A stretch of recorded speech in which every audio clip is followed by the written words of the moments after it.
ਸਾਧ ਸੰਗ ਜੀਓ। ਅੱਜ ਜਗਤ ਦਾਸ ਜੀ ਮਹਾਰਾਜ ਦੇ ਮੁਖਾਰਬਿੰਦ ਤੋਂ ਉਚਾਰਨ ਕੀਤੀ ਹੋਈ ਬਾਣੀ ਨੂੰ ਆਪਾਂ ਵਿਆਖਿਆ ਕਰਕੇ ਦੱਸੂੰਗਾ। ਚਿੱਤ ਸਿਮਰਨ ਕਰੂੰ ਨੈਣ ਅਵਲੋਕਨੋ, ਸਵਰਨ ਬਾਣੀ ਸੋਜ ਸੋ ਰਾਖੋ, ਮਾਨਸੋ ਮਧੁਕਰ ਕਰੂੰ ਚਰਨ ਹਿਰਦੇ ਧਰੂੰ, ਰਸਨ ਅੰਮ੍ਰਿਤ ਨਾਮ ਬਾਖੋ, ਮੇਰੀ ਪ੍ਰੀਤ ਗੋਵਿੰਦ ਸੋ ਜਿਨ ਕਟੈ, ਮੈਂ ਤੋ ਮੋਲ ਮਹਿੰਗੀ ਲਈ ਜੀ ਤੇ ਰਹਾਉ। ਸਾਧ ਸੰਗਤ ਬਿਨ ਪਾਉ ਨੀ ਉਪਜੈ, ਪਾ ਬਿਨ ਭਗਤਿ ਤੇਰੀ, ਕਹਿ ਰਵਿਦਾਸ ਇੱਕ ਬੇਨਤੀ ਹਰਸੋਂ, ਪੈਜ ਰੱਖੋ ਰਾਜਾ ਰਾਮ ਮੇਰੀ।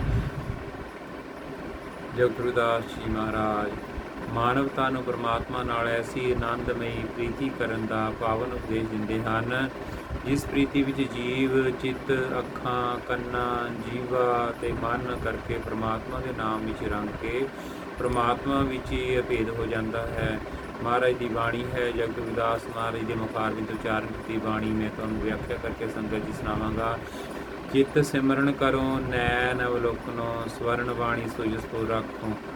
ਸਤਿਗੁਰਦਾਸ ਜੀ ਮਹਾਰਾਜ ਪਰਮਾਤਮਾ ਨਾਲ ਆਪਣੀ ਅਟੁੱਟ ਪ੍ਰੀਤੀ ਦਾ ਵਿਖਿਆਨ ਕਰਦੇ ਹਨ ਕਿ ਇਹ ਪਰਮਾਤਮਾ ਜੀ, ਮੈਂ ਮਨ ਵਿੱਚ ਆਪ ਦਾ ਸਿਮਰਨ ਕਰਦਾ ਹਾਂ, ਅੱਖਾਂ ਨਾਲ ਆਪ ਜੀ ਦੇ ਦਰਸ਼ਨ ਕਰਦਾ ਹਾਂ ਅਤੇ ਕੰਨਾਂ ਨਾਲ ਆਪ ਜੀ ਦਾ ਪਵਿੱਤਰ ਜਸ ਸੁਣ ਕੇ ਆਨੰਦ ਭਰਪੂਰ ਰੱਖਦਾ ਹਾਂ। ਅੱਗੇ ਮਹਾਰਾਜ ਜੀ ਫਰਮਾਉਂਦੇ ਹਨ, ਮਨ ਸੋ ਮਧੁਕਰ ਕਰੂੰ ਚਰਨ ਹਿਰਦੇ ਧਰੂੰ, ਰਸਨ ਅੰਮ੍ਰਿਤ ਨਾਮ ਪਾਕੂ। ਮਹਾਰਾਜ ਕਹਿੰਦੇ ਹਨ, ਮੈਂ ਆਪਣੇ ਮਨ ਵਿੱਚ ਭੋਰਾ ਬਣਾ ਕੇ ਆਪ ਜੀ ਦੇ ਚਰਨਾਂ ਕਮਲਾਂ ਨੂੰ ਆਪਣੇ ਹਿਰਦੇ ਵਿੱਚ ਵਸਾਉਂਦਾ ਹਾਂ ਅਤੇ ਉਸ ਦੇ ਸ੍ਰੇਸ਼ਟ ਰਸ ਪ੍ਰਾਪਤ ਕਰਦਾ ਹਾਂ। ਰਸਨਾ ਨਾਲ ਆਪ ਜੀ ਦੇ ਅੰਮ੍ਰਿਤ ਰਾਮ ਨਾਮ ਨੂੰ ਉਚਾਰਨ ਕਰਦਾ ਹਾਂ। ਮਹਾਰਾਜ ਜੀ ਅੱਗੇ ਫਰਮਾਉਂਦੇ ਨੇ, ਮੇਰੀ ਪ੍ਰੀਤ ਗੋਬਿੰਦ ਸੋ ਜਿਨ ਕਟੈ, ਮੈਂ ਤੋ ਮੋਲ ਮਹਿੰਗੀ ਲਈ ਜਿਸ ਤੇ ਰਹਾਉ। ਮਹਾਰਾਜ ਕਹਿੰਦੇ ਨੇ, ਹੇ ਗੋਬਿੰਦ ਪਰਮਾਤਮਾ ਜੀ, ਮੇਰੀ ਪ੍ਰੀਤ ਆਪ ਦੇ ਨਾਲ ਕਦੇ ਵੀ ਨਾ ਕਟੇ, ਕਿਉਂਕਿ ਇਹ ਪ੍ਰੀਤੀ ਮੈਂ ਆਪਣੇ ਜੀਵਨ ਵਿੱਚ ਸਮਰਪਿਤ ਕਰਕੇ ਮਹਿੰਗੇ ਮੁੱਲ ਨਾਲ ਪ੍ਰਾਪਤ ਕੀਤੀ ਹੈ। ਜਿਵੇਂ ਸਤਿਗੁਰ ਪੀਰਦਾਸ ਜੀ ਫਰਮਾਉਂਦੇ ਹਨ, ਕੰਚਨ ਸਿਉ ਪਾਈਏ ਨਹੀਂ ਤੋਲ, ਮਨ ਤੇ ਰਾਮ ਲਿਆ ਹੈ ਮੋਲ। ਮਹਾਰਾਜ ਕਹਿੰਦੇ ਹਨ, ਪਰਮਾਤਮਾ ਸੋਨੇ ਨਾਲ ਤੋਲ ਕੇ ਨਹੀਂ ਪਾਇਆ ਜਾ ਸਕਦਾ, ਆਪਣਾ ਮਨ ਦੇ ਕੇ, ਆਪਣਾ ਭਾਵ ਮਿਟਾ ਕੇ ਮੂਲ ਲਿਆ ਜਾ ਸਕਦਾ ਹੈ। ਸਾਧ ਸੰਗਤ ਬਿਨਾ ਭਾਉ ਨਹੀਂ ਉਪਜੈ, ਭਾਵ ਬਿਨ ਭਗਤਿ ਤੇਰੀ। हे ਪ੍ਰਭੂ ਜੀ, ਸੰਤਾਂ ਦੀ ਸੰਗਤ ਤੋਂ ਬਿਨਾ ਆਪ ਜੀ ਦੀ ਪ੍ਰਤੀ ਪ੍ਰੇਮ ਉਤਪੰਨ ਨਹੀਂ ਹੁੰਦਾ ਅਤੇ ਪਰਮਾਤਮਾ ਤੋਂ ਬਿਨਾ ਆਪ ਜੀ ਦੀ ਭਗਤੀ ਨਹੀਂ ਹੁੰਦੀ। ਸਤਿਗੁਰ ਕਬੀਰਦਾਸ ਜੀ ਕੀ ਫਰਮਾਉਂਦੇ ਹਨ, ਭਗਤ ਬਿਨ ਵਿਰਥੇ ਜਨਮ ਗਵਾਇਓ, ਭਗਤ ਬਿਨ ਵਿਰਥੇ ਜਨਮ ਗਇਓ, ਸਾਧ ਸੰਗਤ ਭਗਵਾਨ ਭਜਨ ਬਿਨ ਨਹੀਂ ਸੱਚ ਰਿਓ। ਬਾਰੇ ਕਹਿੰਦੇ ਨੇ, ਪਰਮਾਤਮਾ ਜੀ, ਭਗਤੀ ਤੋਂ ਬਿਨਾ ਅਮੋਲਕ ਜਨਮ ਵਿਅਰਥ ਹੈ ਜਾ ਰਿਹਾ ਹੈ। ਸਾਧ ਸੰਗਤ ਤੇ ਪਰਮਾਤਮਾ ਦੇ ਭਜਨ ਤੋਂ ਬਿਨਾ ਸੱਚਾਈ ਕਿਤੇ ਵੀ ਨਹੀਂ ਹੋ ਸਕਦੀ। ਸਤਿਗੁਰੂ ਅਰਜਨ ਦੇਵ ਜੀ ਮਹਾਰਾਜ ਕੀ ਫਰਮਾਉਂਦੇ ਹਨ ਕਿ ਸਾਧ ਸੰਗਤ ਬਿਨ ਤਰਿਓ ਨਾ ਕੋਏ, ਸੰਤਾਂ ਦੀ ਸੰਗਤ ਤੋਂ ਬਿਨਾ ਇਹ ਸੰਸਾਰ ਰੂਪੀ ਸਮੁੰਦਰ 'ਤੇ ਕੋਈ ਵੀ ਜੀਵ ਨਹੀਂ ਤਰ ਸਕਦਾ ਹੈ। ਕਹਿ ਰਵਿਦਾਸ ਇੱਕ ਬੇਨਤੀ ਹਰਸੋਂ, ਪੈਜ ਰੱਖੋ ਰਾਜਾ ਰਾਮ ਮੇਰੀ। ਸਤਿਗੁਰੂ ਦਾਸ ਜੀ ਮਹਾਰਾਜ ਪਰਮਾਤਮਾ ਅੱਗੇ ਕੀ ਅਰਜ਼ੋਈ ਕਰਦੇ ਹਨ ਕਿ ਹੇ ਸੱਚੇ ਪਾਤਸ਼ਾਹ ਜੀ, ਮੈਂ ਆਪ ਮੇਰੀ ਲਾਜ ਰੱਖੋ, ਮੇਰੀ ਕਿਰਪਾ ਕਰੋ, ਮੇਰੇ 'ਤੇ ਮਿਹਰ ਭਰਿਆ ਹੱਥ ਰੱਖਣਾ। ਇਹ ਗੁਰੂ ਮਹਾਰਾਜ ਜੀ ਦੀ ਮੁਖਾਰਬਿੰਦ ਤੋਂ ਉਚਾਰਨ ਪੂਰੀ ਬਣਦੀ ਹੈ। ਆਓ ਹੁਣ ਸੰਗਤੇ ਮੈਂ ਤੁਹਾਨੂੰ ਬਾਣੀ ਨੂੰ ਉਚਾਰਨ ਕਰਕੇ ਸੁਣਾਊਂਗਾ।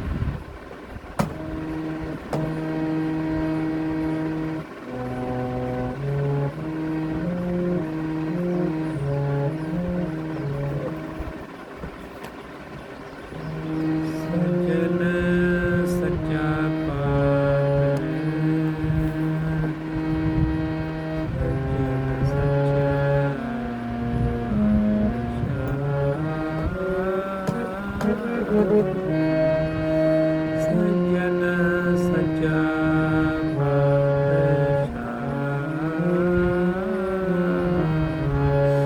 ਸਿਰ ਸਾਹਾਦੇ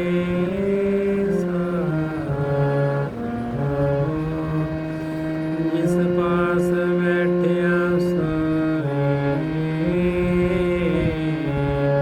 ਸਭਨਾ ਦਾ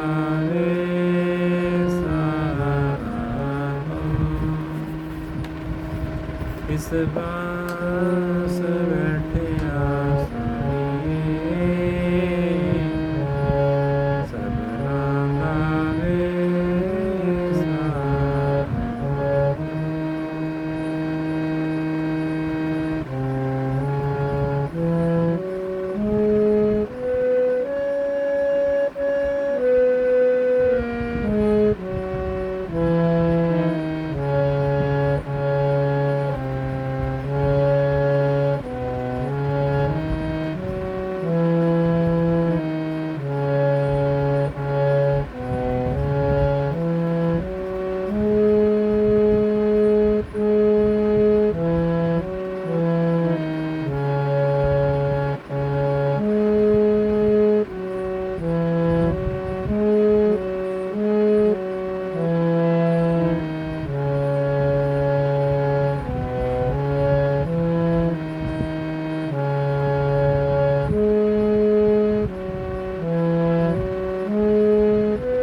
ਕੀ